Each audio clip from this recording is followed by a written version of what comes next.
자, 오늘 시편 39편 오늘 본시는 다윗이 지은 시로서 다윗의 인생 말년에 지난날에 자신의 삶을 돌아보면서 회개하면서 지은 참회의 시라고 볼 수 있습니다.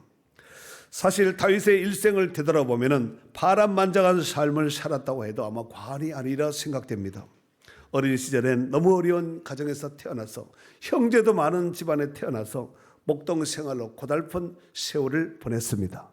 그러다가 어느 날 사무엘 선지자에게 이제 기름 부음을 받게 되지요. 그리고 블레셋 장수와 블레셋 장수인 골리앗과 이제 엘라 골짜기에서 한판 대결 가운데서 골리앗을 때려 눕힙니다. 그것으로 인해서 무명인 다윗이 왕 앞에, 당시 왕이었던 사울 왕 앞에 나가게 되었고 사울의 사위가 되기까지도 했습니다. 하지만 정적으로 인해서 약 한 10년 동안 사울의 핍박을 받으면서 온갖 망명 생활을 하게 되는 이런 생활을 보내게 됩니다. 그리고 천신만고 끝에 이제 나이 약 한 40년 동안 다윗이 왕이 되어서 치정 활동을 해요. 정확히는 40년 6개월 되죠. 그래서 40년 6개월 동안 왕이 되어서 이스라엘 통일 왕국의 두 번째 왕으로서 치정 활동을 하게 된 것을 우리가 성경을 통해서 볼 수가 있습니다. 그리고 이 왕이 되어서 다윗은 정말 전에 누리지 못했던 어마어마한 부귀 영화를 누리게 됐죠. 그리고 모든 인생들이 그러하듯이 여전히 그의 인생 가운데서도 보면은 고통과 어려움과 시련이 있었습니다. 한마디로 다윗은 인생의 밑바닥에서부터 최고의 정상까지 경험한 사람이라고 볼 수 있습니다. 그렇게 인생을 살다가 이제 나이 늙고 병들어서 임종을 앞둔 시점에 이제 오늘 본문은 그 배경을 하고 있다는 말씀입니다. 오늘 본시는 그 병들어 죽음을 임종을 앞둔 시점에서 인생길을 뒤안길을 돌아보면서 지은 참회의 시라고 볼 수 있다는 말씀입니다. 자, 그렇다면은 오늘 메인 시인 이제 39편 가운데서 메인 시인 이제 5절 6절 한번 읽어줘 보세요. 주께서 나의 날을 한 뼘 길이만큼 되게 하심에 나의 일생이 주 앞에는 없는 것 같사오니 사람은 그가 든든히 서 있는 때에도 진실로 모두가 허사뿐이니이다. 진실로 각 사람은 그림자같이 다니고 헛된 일로 소란하며 재물을 쌓으나 누가 거둘지는 알지 못하나이다. 아멘. 오늘 본문의 다윗도 인생의 삶을 한 뼘 길이라고 고백하면서 영원하신 하나님 앞에는 한 뼘 길이는 수에 칠 것도 없이 마치 죽은 것 없는 것 같은 사람이라고 고백하고 있습니다. 뿐만 아니라 사람이 아무리 유명세를 띠고 잘 나가는 인생을 산다 할지라도 모두가 허사뿐이고 그림자 같은 인생을 사는 것이라고 고백하고 있습니다. 뿐만 아니라 일생 동안 수고하여 모은 긁어모은 재물을 쌓았다 할지라도 그 재물을 누가 거두어가게 될지 알 수 없다고 오늘 5절과 6절의 말씀을 통해서 고백하고 있습니다. 문제는 이렇게 짧은 인생을 살아가고 있는데 중간에 반 접어서 거둬가는 사람도 얼마나 많아요. 그래서 구약의 지도자의 모세는 이런 고백을 하죠. 시편 90편 10절 말씀에 보면은 우리의 연수가 70이요 강가라면 80이라도 그 연수의 자랑은 수고와 슬픔뿐이요 신속히 가니 우리가 날아가나이다 그랬습니다. 달려가고 뛰어갈 정도가 아니라 날아가는 인생이라고 고백하고 있다는 말씀입니다. 여러분 나이 어느 정도 드신 분들 여러분의 인생 세월이 시간이 걸어가는 것 같습니까? 아니면 뛰어가는 것 같습니까? 날아가는 것 같습니까? 날아갈 정도로 막 쏘는 것 같지 않아요? 쏜살 같지 않습니까? 네. 아무튼 성경에는 이런 세월을 이런 쏜살 같은 세월 가운데서 세월을 아끼라고 했으니 세월을 아끼는 것이 세월을 안 쓴다고 아무것도 하지 않는다고 세월을 아끼는 것이 아니라 정말 주어진 환경에서 최선을 다하고 자기의 역할을 잘 감당할 때 그것이 바로 세월을 아끼는 것이고 또 세상 일이 아니라 하나님이 기뻐하고 하나님이 원하시는 일을 하는 것이 바로 시간을 아끼는 것인 줄 믿습니다. 자, 오늘 본시를 통해서 다윗은 짧고 유한된 인생을 살아오면서 하나님 앞에 몇 가지를 기도하고 있는데 그 첫 번째로 인생의 종말과 연한을 알게 하여 달라고 하고, 그리고 자신의 인생에 얼마나 연약한 존재인지 알게 해달라고 하나님 앞에 간구하고 있습니다. 자, 4절 한번 읽어줘 보세요. 여호와여 나의 종말과 연한이 언제까지인지 알게 하사 내가 나의 연약함을 알게 하소서. 아멘. 여러분, 여호와여 나의 종말과 연한이 언제까지인지 알게 하사 내가 나의 연약함을 알게 하소서. 이렇게 다시 고백했습니다. 여러분, 인생의 삶이 주관자가 주인이 만약에 자신이라면은 이렇게 기도할 필요 없잖아요. 자기 인생의 삶의 주인이 자신이라면은 이런 기도할 필요 없습니다. 잘 먹고 잘 살아야지, 내지는 뭘 해야지 하겠지만, 우리 인생의 주관자가 나 자신이 아니라 하나님께 있기에, 하나님이여 나의 종말과 연한이 언제까지인지 알게 해주세요. 그리고 내가 나의 연약함을 알게 해주세요. 여러분, 우리의 연한과 또 우리의 종말, 언제 죽게 될지, 그 죽음이 언제 오게 될지, 내지는 우리가 언제 얼마나 연약한지를 여러분, 우리 자신이 아는 사람이 지혜자입니다. 오늘 다윗은 본신을 통하여서 자신의 인생의 삶의 길이가 한 뼘 길이가 된다고, 한 뼘 길이 같다고 이와 같이 표현했습니다. 제가 설교 준비하면서 한 뼘을 한번 자를 꺼내서 한번 재봤어요. 제 오른손을 잡고 자를 잡고 이렇게 한번 이렇게 재봤죠. 그랬더니 요 끝에서 요 새끼 손가락에서 엄지까지 길이가 22cm, 22cm. 조금 세게 이렇게 하니까 22cm가 나오는 거예요. 그런데 오늘 성경에 오늘 나오는 한 뼘 길이는 이걸 얘기하는 것이 아니라 엄지 손가락을 제외한 이 길이를 얘기하는 거예요. 요 길이. 제가 재봤더니 7.5cm 나왔습니다. 여러분도 재보면 거의 한 7에서 여자분들은 한 7cm 내지는 남자분들은 한 7.5cm 정도 아마 나오지 않을까 싶습니다. 이는 정말 지극히 작은 숫자라는 얘기예요. 인생은 영원하신 하나님 앞에서 날수를 계산한다면 수에 칠 가치조차도 없이 짧은 인생을 살아가고 있다는 것입니다. 우리 인생은 어쩌면 찰나에 불과한 너무너무 짧은, 영원하신 하나님의 세계에서 본다면 너무너무 짧은 순간 찰나의 삶을 살다가 가는데, 정작 살아있는 사람들은 자기는 천년만년 살 것처럼 생각하는 것, 그렇지 않습니다. 그래서 시편 62편 9절에 보면은 저울에 달면 그들은 입김보다 가벼우리로다 그랬습니다. 여러분, 우리의 인생이 입김보다 가벼운 인생을 살아가고 있다는 거, 이 명심하셔야 돼요. 사람이 뭔가 좀 공을 세우고 뭔가 일을 하면은, 혁혁한 공을 세우면은 대단해 보이고, 야 역시 참 사람이 위대해 보이고 크게 보이지만, 하나님 앞에서는 입김보다 가벼운 것이 인생이라는 말씀입니다. 뿐만 아니라 오늘 본문에 보면은 그가 든든히 서 있을 때, 그렇죠? 여기 5절 중반절에 보니까 사람이 그가 든든히 서 있을 때도 진실로 모두가 허사뿐이다. 그가 든든하게 서 있을 때, 이 말이 무슨 얘기일까요? 잘 나가고 유명세를 타고 전성기를 맞이했다 할지라도 그의 삶은 별 볼일 없다는 얘기예요. 모두가 허사라는 것입니다. 여기서 허사라는 단어가 원문에 보면은 헤벨이라는 단어를 쓰는데, 뜻은 입김, 증기, 입김, 증기, 이런 뜻을 가지고 있습니다. 여러분, 입김과 증기는 이런 여름에는 잘 보이시다. 안 나가. 뜨거운 날에 나가서 호 하고 하 하면은 입김이 안 보이잖아요. 좋은 날씨에 막 영하 막 20도 이상 되면 입김이 호 하면은 막 입김이 후 해서 저만큼 나가잖아요. 예? 그런데 입김이 허하지만 순식간에 어디로 갔는지, 떨어졌는지, 날아갔는지, 왔는지 갔는지 알 수 없는 것이 입김이 아니겠습니까? 증기, 헤벨이란 뜻입니다. 그러니까 우리 인생의 삶도 하나님 앞에서는 그렇게 허무한 삶이에요. 그렇지 않습니까? 허하면 그냥 사라지는 입금 같은 삶을 살고 있다는 말씀입니다. 그래서 전도서 4장 8절 한번 읽어줘 보세요. 어떤 사람은 아들도 없고 형제도 없이 홀로 있으나 그의 모든 수고에는 끝이 없도다. 또 비록 그의 눈은 부요를 족하게 여기지 아니하면서 이르기를 내가 누구를 위하여는 이같이 수고하고 나를 위하여는 행복을 누리지 못하게 하는가 하여도 이것도 헛되어 불행한 노고로다. 어떤 사람은 아들도 없고 형제도 없는데 열심히 긁어 모읍니다. 긁어 모으지요.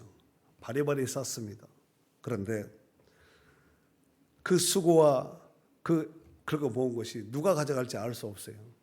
자기가 다 쓸 것 같지만 그렇지 않습니다. 어떤 목사님이 계셨는데 이 목사님은 사모님에게 돈을 주어 본 적이 한 번도 없다는 거예요.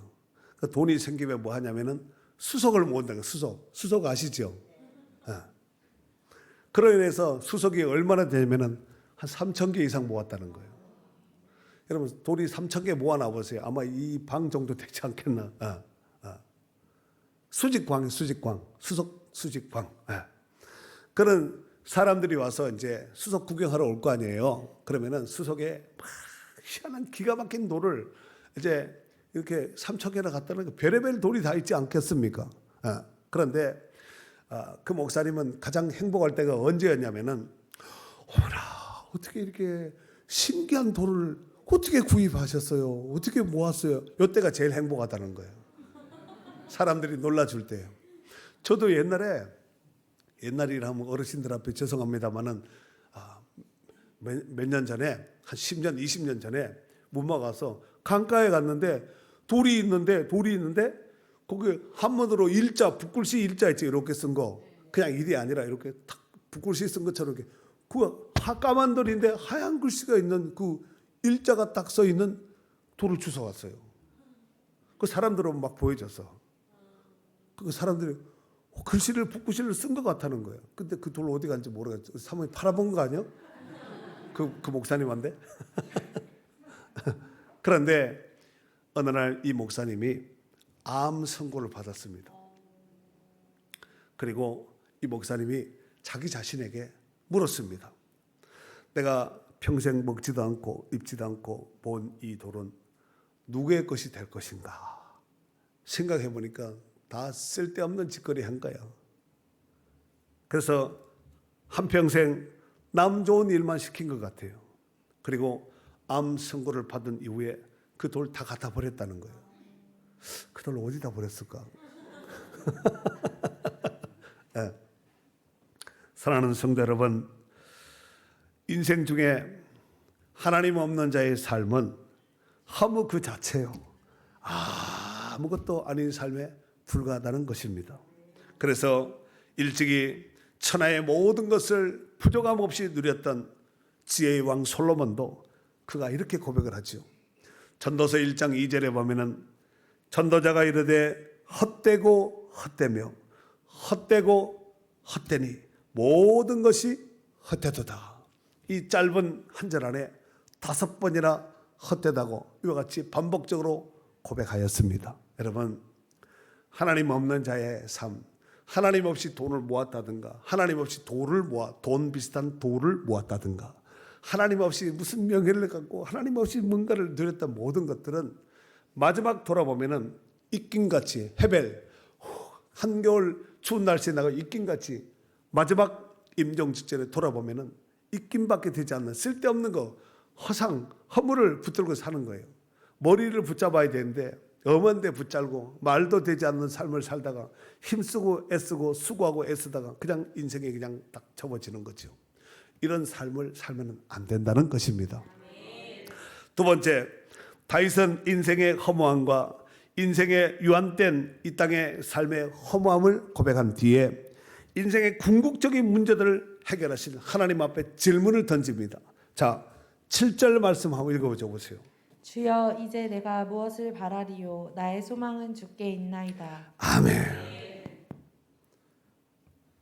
6절 말씀에 진실로 각 사람은 그림자같이 다니고 헛된 일로 소란하며 재물을 쌓아 누가 거둘는지 알지 못한다 라고 고백하면서 7절 주여 이제 내가 무엇을 바라리요 나의 소망은 주께 있나이다 그랬습니다. 나의 소망이 어디에 있다고요? 그래서 우리 찬송에 나의 모든 소망은 어디에 있다고요? 저 천국에 쌓였네 나의 평생 자랑도 주의 십자가로다 이래야 되는데 돌에 쌓아놓고 세상에 쌓아놓고 곳간에 쌓아놓고 좋다 하다가 써먹지도 못하고 누리지도 못하다가 남 좋은 일을 시키는 거예요. 이래 살면은 안 된다는 것입니다. 그래서 오늘 시인인 다윗이 주여 이제 내가 무엇을 바라리요 나의 소망은 주께 있습니다. 이 고백을 한 것입니다. 시편 144편 15절 말씀에 보면은 이런 백성은 복이 있나니 여호와를 자기 하나님으로 삼는 백성은 복이 있도다 그랬어요. 여호와를 남의 하나님으로 삼는 사람이 복된 자가 아니라 여호와를 자기 하나님으로 삼는 사람은 복이 있는 자라는 거예요. 저 사람을 보니까 하나님이 있는데 자기에게는 하나님이 없다. 그 사람은 복된 자가 아니라 그 사람이 없다 할지라도 내게 하나님이 있다면 이 사람이 정말 복받은 성도인 줄 믿습니다. 시편 84편 4절에 보면은 주의 집에 사는 자들은 복이 있나니 그들이 항상 주를 찬송하리다 그랬어요. 여호와의 집에 가는 자가 복된 자입니다. 세상에 있는 첫날 만날보다가 내 하나님의 궁전에 있는 것이 좋사오니 하고 시편 기자가 노래했듯이 하나님의 집에 하나님의 존전에 가는 자가 진정한 복된 자인 줄 믿습니다. 사람이 지고 또 이고 또 메고 사는 짐 가운데서 가장 무거운 짐이 무슨 짐일까요? 죄의 짐입니다. 그 죄의 문제는 해 아래 또 죄 아래 살아가는 모든 인생 가운데서 스스로 해결할 수 없는 문제입니다. 그로 인해서 살아가면 갈수록 수고하고 무거운 짐의 무게는 계속해서 가중될 수밖에 없습니다. 전도서 2장 23절에 보면은 일평생 근심하며 수고하는 것이 슬픔뿐이라. 인생의 삶이 그렇다는 거야. 한평생 근심하고 수고하는 것이 슬픔뿐이라. 그의 마음이 밤에도 쉬지 못하나니 이것도 헛되도다. 밤에는 쉬어야 되잖아요. 밤에도 쉬지 못하는 거야. 잠을 자도 막 가히 눌림받고 이런 사람은 참 불행한 사람이 힘든 인생을 살아가는 것이 아니겠습니까? 반면에 머리 땅에 대고 바로 자는 사람 복된 사람이에요. 근데 예배 시간 때는 자면 안 돼요. 말씀 들을 때는 자면 안 돼요. 하나님이 이렇게 나를 사랑하시는구나 하고 로마서 7장 24절에 보면은 오라 나는 곤고한 사람이로다 이 사망의 몸에서 누가 나를 건져내랴. 사도 바울의 탄식입니다. 예수님이 이런 탄식하는 인생들을 향해서 뭐라고 말씀하셨죠? 수고하고 무거운 짐진 자들아 다 내게로 오라 내가 너희를 쉬게 하리라 그랬습니다. 그래서 예수 안에서만이 참된 쉼과 자유와 평안을 누리게 될 줄 믿습니다. 이 자유와 평안 쉼을 준다 할지라도 또 누릴 줄 알아야 돼요. 그걸 누릴 줄 아는 사람이 진짜 그 사람이 진짜 안식하는 사람인데 쉬라 그래도 쉬지 못하고 일하고 막 하는 사람들 있죠. 공부 못하는 사람 특징 뭐라 그러죠? 그 남들이 공부할 때 놀고 남들이 놀 때 놀고 그거 언제? 오늘 본문의 다윗은 자신의 연약함을 고백하며 자신의 정체성을 깨달은 뒤에 뭐라 그랬죠? 아까 7절에 주여 이제 내가 무엇을 바라리요 나의 소망은 주께 있나이다 그렇습니다. 그렇다면 왜 다윗이 나의 소망이 주께 있습니다 이런 고백을 했을까요? 인생의 죄의 문제를 해결하지 못하고 손바닥만한 유한된 삶을 살아가는 자들에게 자신의 모든 죄를 해결할 자는 오직 하나님밖에 없기 때문에 이 고백을 한 것이에요. 여러분 인생의 문제를 해결할 자는 하나님 한 분밖에 없습니다. 그렇다면 다윗이 이렇게 고백한 그 이유는 자신의 모든 죄의 문제를 해결하신 분이 하나님이라고 고백하고 있는 거예요. 하나님만이 죄의 문제를 해결하고 자신의 모든 문제를 해결할 수 있는 분이라고 인지되었기 때문에 이 고백을 한 것입니다. 그래서 8절에 보면은 이런 고백을 하지요. 나를 모든 죄에서 건졌다 그랬습니다. 나를 모든 죄에서 건졌다. 12절 그 아래 보면은 여호와여 나의 기도를 들으시며 나의 부르짖음의 귀를 기울이소서. 내가 눈물을 흘릴 때 잠잠하지 마옵소서 그랬어요. 하나님 내 기도 들어줘야 됩니다. 내가 눈물로 기도하는 기도 이 기도 하나님 응답해 주셔야 합니다. 하나님 그런 기도를 응답하지 않겠습니까? 13절 주는 나를 용서하사 내가 떠나 없어지기 전에 나의 건강을 회복시키소서 그랬습니다. 여러분도 잘 아시다시피 다윗은 회개함으로써 하나님께로부터 주어진 자유와 기쁨, 그것을 이미 맛본 경험이 있습니다. 이를테면 다윗이 전에 밧세바를 간음한 이후에 회개하지 않고 죄를 감추려고 했죠. 아무도 모르게, 정말 주도 면밀하게, 지도 새도 모르게 죄를 감추려고 했는데 하나님이 아시고 나단 선지자를 보내어서 그 죄를 지적하거든요. 그럴 때 다윗이 나단 선지자에게 네가 봤냐? 네가 봤냐? 근거가 있냐? 이렇게 하지 않고 그 자리에서 바싹 엎드립니다. 맞습니다. 내 죄를 졌습니다. 잘못했습니다. 얼마나 참회하고 눈물 흘리며 회개했는지 침상에 요를 띄울 정도로 눈물을 많이 흘렸다는 거예요. 다윗이 범죄하고 죄를 감추려고 했을 때 겉으로는 웃겠지요. 겉으로는 표를 안 내지 않았겠습니까? 표를 안 냈겠죠. 그러나 속의 심령의 상태를 자기가 고백한 것이 있습니다. 겉으로는 뻣뻣하지요. 표를 내지 않습니다. 그런데 그때에 자기 심령의 상태를 고백한 시가 있습니다. 시편 32편 3절 4절 읽어줘 보세요. 내가 입을 열지 아니할 때 신음함으로 내 뼈가 쇠하였도다. 주의 손이 주야로 나를 누르시오니 내 진액이 빠져서 여름 가뭄에 마름같이 되었나이다. 아멘. 내가 하나님 앞에 죄를 고백하지 않고 회개하지 아니할 때 종일 신음했다는 거예요. 뼈가 쇠했다는 거예요. 여러분 장수하려면 뼈가 튼튼하셔야 됩니다. 뼈가 쇠했다는 거예요. 뼈가 막 흔들리고 쇠했다는 거죠. 그리고 주의 손이 주야로 나를 눌렀다는 거예요. 그래서 내 진액이 빠져서 여름 가뭄에 마름같이 되었나이다. 다윗의 심령의 상태를 그대로 얘기한 거예요.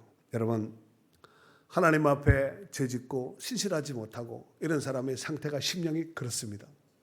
여름 가뭄에 마름같이 되는 거예요. 빈들의 마른 풀입니다. 하나님께서 은혜의 단비를 붓지 않고 성령으로 기름 붓지 않으면 살아날 수가 없습니다. 그리고 회개하였을 때 다윗이 누렸던 그 기쁨에 대해서 시편 32편 5절 한번 읽어줘 보세요.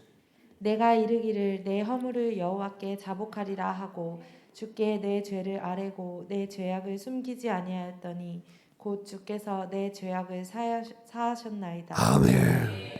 내 허물을 여호와께 자복하리라. 자복은 뭐요? 스스로 회개하는 거죠. 만일 우리가 우리 죄를 자백하면 저는 미쁘시고 의로우사 우리 죄를 사하시며 모든 불의에서 우리를 깨끗게 하실 것이요 그랬잖아요. 내가 하나님 앞에 자복하리라 하고 내 죄를 아뢰고 내 죄악을 숨기지 아니하였더니 거 주께서 내 죄악을 사하셨나이다. 용서해줬다는 얘기잖아요. 이것은 용서받은 자만이 알 수 있는 누리는 기쁨이에요. 시편 103편 12절에 보면은 동이 서에서 먼 것 같이 우리의 죄가를 우리에게서 멀리 옮겼다 그랬습니다. 누구에게? 자복하고 회개하는 자들에게. 시편 30편 11절에는 주께서 나의 슬픔이 변하여 내게 춤이 되게 하시며 나의 베옷을 벗기시고 기쁨으로 띠우셨나이다 그랬습니다. 여러분 사회의 은총을 받아본 자만이 기쁨, 자유, 해방, 사죄의 은총 이런 것들을 누릴 수 있고 또 그 기쁨을 아는 자들입니다. 이 기쁨이 우리 주 예수 그리스도 안에서 오늘도 누려질 수 있기를 바랍니다. 회개하는 자, 자기 잘못했는데도 노처판처럼 뻣뻣하고 표 안 내는 사람이 있어요. 다윗이 고백하기 전처럼 하나님 앞에 쓰임받고 하나님 앞에 크게 쓰임받는 사람이 되려면 죄 문제를 해결하셔야 됩니다. 그래서 하나님이 주신 기쁨이 있습니다. 하나님이 주신 기쁨, 그건 영혼의 자유와 안식과 기쁨인데 이것은 사유의 은총을 받아본 자, 회개한 자만이 하나님께서 누리게 하시는 사유의 은총이라는 거예요. 이 문제를 해결하지 않고 열심히 뛰고 수고하고 했으면 다 허사야, 헤벨, 입김같이 증기 같은 삶을 사는 거예요. 회개하시 사는 거예요. 사랑하는 성도 여러분, 다윗은 오늘 본시를 통하여서 자신의 죄를 철저하게 고백했습니다. 그리고 죄의 문제가 구체적으로 어떤 죄를 지어서 회개했는지는 몰라요. 그러나 정확하게 알 수 없지만 그 죄로 인해서 아마 병이 온 것 같습니다. 무슨 죄를 졌습니다. 이 죄는 정확히 고백지는 않았지만 그 병을 다윗만이 알겠, 하나님과 다윗과의 관계 속에서 알겠지요. 그 죄로 인해서 아마 병이 온 것 같아요. 그래서 다윗은 자신의 죄를 철저하게 고백하며 사육케 하신 하나님 앞에 간절히 기도한 것입니다. 13절 마지막 절 한번 읽어줘 보세요. 주는 나를 용서하사 내가 떠나 없어지기 전에 나의 건강을 회복시키소서. 주는 나를 용서하사, 하나님 나를 용서해 주세요. 내가 떠나 없어지기 전에, 내가 죽기 전에 나의 건강을, 내 몸을 회복시켜 주세요. 이렇게 기도했다는 거예요. 그러니까 지금 상태가 건강치 못한 상태라는 것을 알 수가 있습니다. 임종, 죽음을 앞둔 시점 가운데 건강이 상함으로 해서 임종 내지는 죽음을 앞두고 있는 심각한 상태라는 것을 알 수 있습니다. 그래서 주는 나를 용서해 주세요. 그래서 내가 죽기 전에 내 건강, 내 몸이 회복될 수 있도록 해주세요 하고 이렇게 기도했다는 말씀입니다.